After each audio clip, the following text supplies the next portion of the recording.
Hello friends, welcome to Senthan. இன்னைக்கு mutton சுக்கா எப்படி செய்யலான்னு பார்க்கலாம்.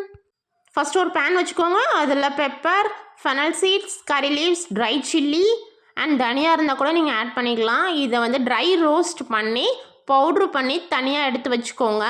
நெக்ஸ்ட் என்னென்னா, நான் ஒரு 3/4 கிலோ மட்டன் எடுத்து அதை நல்லா வாஷ் பண்ணிவிட்டு ஒரு ப்ரெஷர் குக்கரில் சால்ட் அண்ட் டர்மரிக் பவுட்ரு மட்டும் போட்டு வேக வச்சு தனியாக எடுத்து வச்சுக்கிட்டேன். ஒரு 6லேருந்து 7-8 விசில் விட்டுக்கோங்க, நல்லா வெந்துடும். நெக்ஸ்ட்டு ஒரு பேன் வச்சுக்கோங்க. அதில் 2 கரண்டி ஆயில் ஊற்றிக்கோங்க. அப்புறமா ஜீரகம், கருவேப்பிலை, சின்ன வெங்காயம் இருந்தால் சின்ன வெங்காயம் ஆட் பண்ணிக்கோங்க. நான் இன்றைக்கி பெரிய வெங்காயம் தான் சின்னதாக கட் பண்ணி ஆட் பண்ணியிருக்கிறேன். அதை நல்லா வதக்கிட்டு நம்ம வேக வச்ச அந்த மட்டனை தண்ணியோடு இதில் ஆட் பண்ணிக்கோங்க. அப்புறமா நம்ம பவுட்ரு பண்ணி வச்சுருக்க அந்த பவுடரும் இதில் ஆட் பண்ணிக்கோங்க. நான் தனியா போட்டு அரைக்காததுனால குழம்பு மசாலா பவுடர் இதில் ஆட் பண்ணிக்கிறேன்.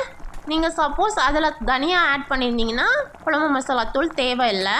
நல்லா சுண்டி அந்த தண்ணி எல்லாம் ட்ரை ஆகணும். அப்போ தான் அந்த மட்டன் டேஸ்ட்டாக இருக்கும்.